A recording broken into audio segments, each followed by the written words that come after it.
What instantly ruins a hamburger for you? When I go to take a big ol' bite and the whole thing just ejects out the back. Some restaurants with tall burgers put a pick in the middle to maintain shape. Many people remove the stick before eating the burger. I tend to eat around the stick to stop patty escape. Misjudge when to remove it, though, and you get a pick in the roof of your mouth. How tall is your mouth, lol? They eat how Shaggy eats his 3-foot-tall sandwiches, unhinge jaw, slide entire meal into mouth. Here's how I hacked burgers using the pick. Cut the burger in half near the pick, using it to stabilize the burger while you cut.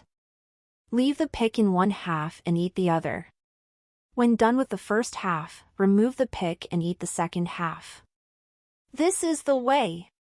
It helps so much to keep things together and stable. And you avoid the fast panic eating that happens to many when everything starts to fall apart and you want to hork it down before you're relegated to eating your burger droppings like a salad. Even if the first half falls apart, you can take a breather and reset before eating the second half.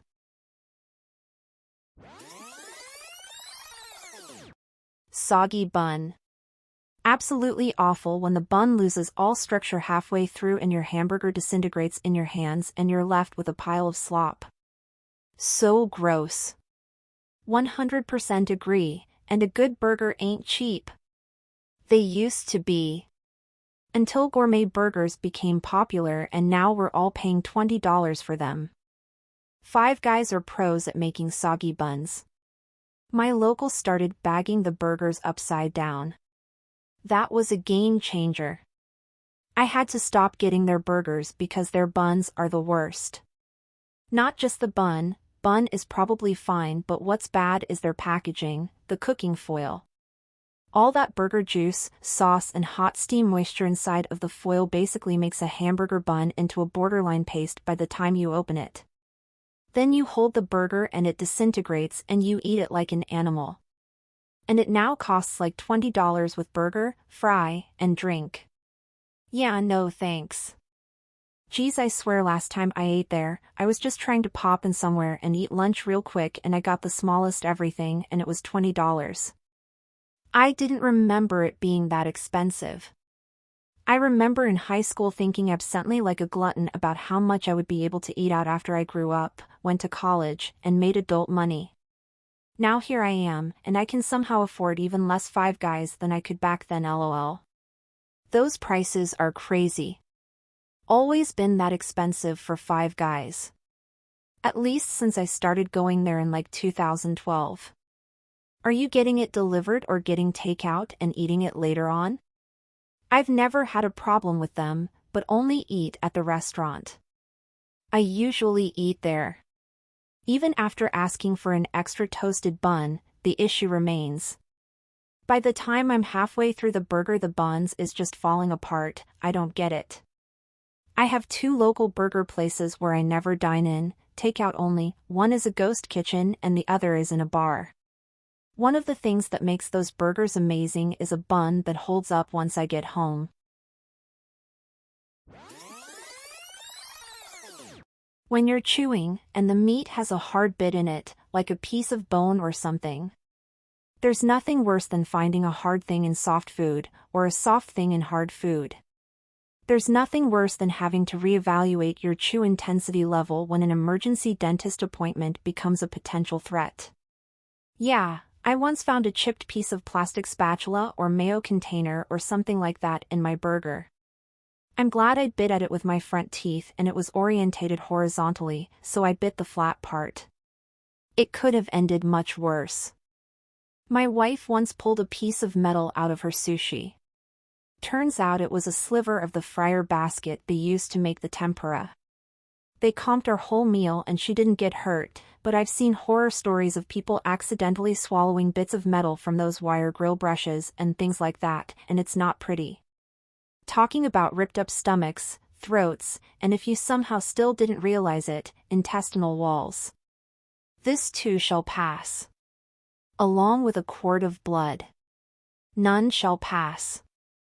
Chipped a tooth biting into a stuffed burger once, chomped down hard on a piece of crayfish shell. Someone once brought meatballs to a little Christmas Eve party, but she dropped the container before coming. She didn't notice that chunks of glass chipped from the cover and landed in the food. Freaked the hell out of me. My grandfather bit into a Whopper from Burger King and got stabbed in the roof of his mouth from a shard of glass.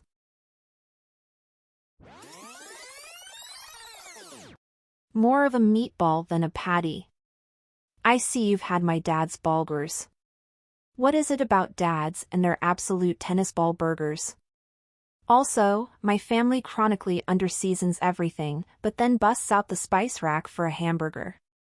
It shouldn't need a bunch of random herbs/spices, it's a hamburger, not a meatloaf. Just adding yet another voice to the dad ball burger chorus here. My FIL loves burgers and makes them for us every time we come over.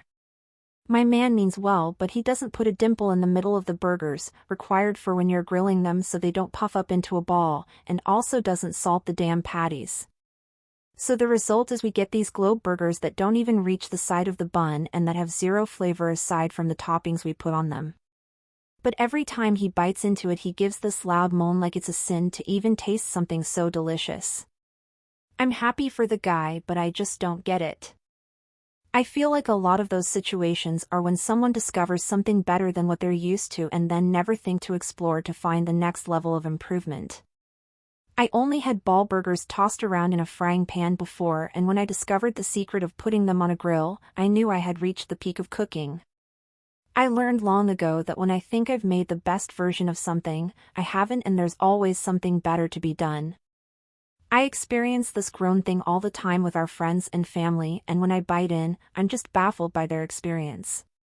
Feel like it's a social construct that I'm just not capable of. I know good food, my tongue works, so either it's all a lie or they have super tongues. I challenge them from time to time and they tend to cave, but then I feel guilty for ruining whatever nonsense experience they're conjuring up.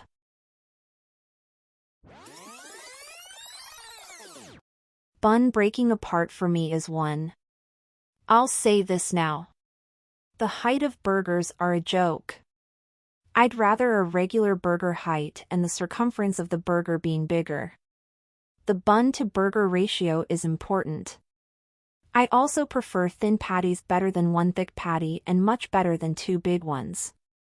I like the toughness of the burger rather than it feels soft to the bite. I've had some expensive burgers that have not been as good as cheap-made van burgers purely because they were soft and mushy rather than tougher texture. If you want a big burger, it should be wider, not taller. This is why I am a Whataburger fan. I agree. I think the large burgers might be a thing where they are trying to give you a larger portion to justify a single burger costing like $8 to $12. It's possible that smaller burgers that are $3 to $4 cheaper might not be sustainable anymore due to a combo of inflation on top of the cost of labor. Well said. The burger should not be 70% other toppings with a giant bready bun to make it look big. I'd rather pay more for a good, quality meat that holds together and provides most of the flavor itself.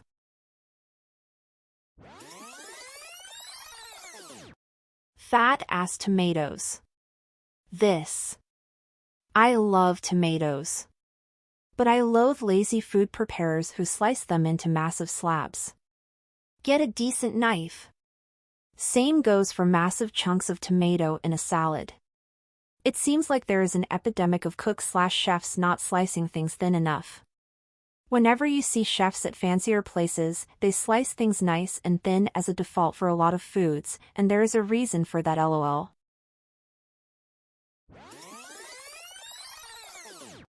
Poor construction. When the patty flies out the other side. Stick everything together with blobs of sauce. Too much sauce is what lubes it up and launches the patty out the far side.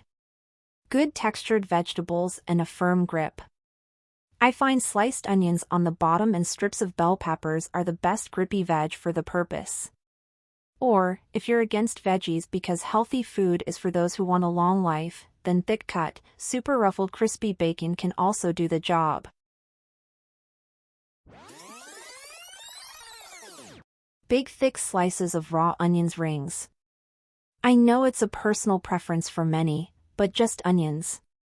All the other things listed here I can deal with. But onions? As soon as I get that crunch, even if it's a half crunch, I'm on auto response and I just open up and can't take another bite. Raw onions is a hard pass. I like sautéed onions, but not on burgers. Really, anything where it's more like a condiment or the main sauce component for like, steaks or something. Onions need to be cooked. I love onion rings and grilled/sautéed onion on a burger, but I will perform open bun surgery to get rid of all the raw onion bits in a burger. I'm the complete opposite. I'll never order a burger with cooked onions but always specifically ask for raw. Then you shall burn in hell. I'm going to eat an onion raw like an apple just to spite you.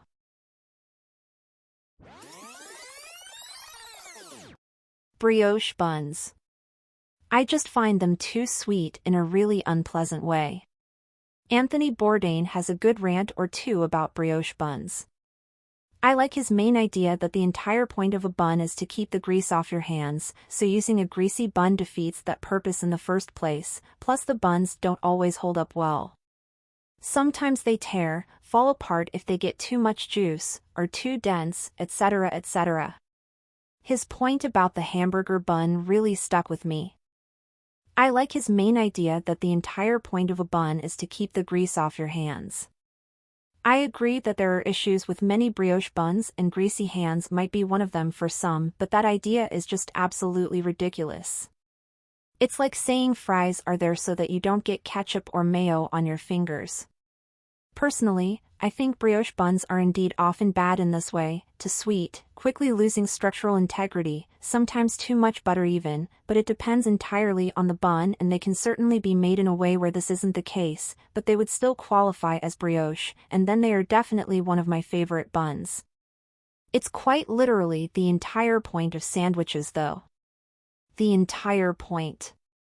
They were invented as a way to eat meat without getting your hands greasy. And burgers are just types of sandwich. But yeah, either way, they exist so that you can hold the bit of meat in between two bits of bread. I mean, it was the point as it was invented to make meat mobile, and there weren't dedicated hamburger buns obviously, so they used sandwich bread. Things change, and now the point of them is to be delicious, and we all eat them sitting down usually, at a place where we have napkins. It's quite literally the entire point of sandwiches though. The entire point. No, it's not. If you eat sandwiches so that you don't have to hold meat in your hands, then okay, that's that. But it's not why I eat sandwiches. And I am confident that most people don't eat sandwiches for that reason. Historic reasons are difficult in arguments like these for several reasons, but, to be honest, it just seems a bit silly to me to argue that the invention of the sandwich, before which people had combined, filled and topped bread with all kinds of things for hundreds of years, was solely for the purpose of not getting one's hands dirty.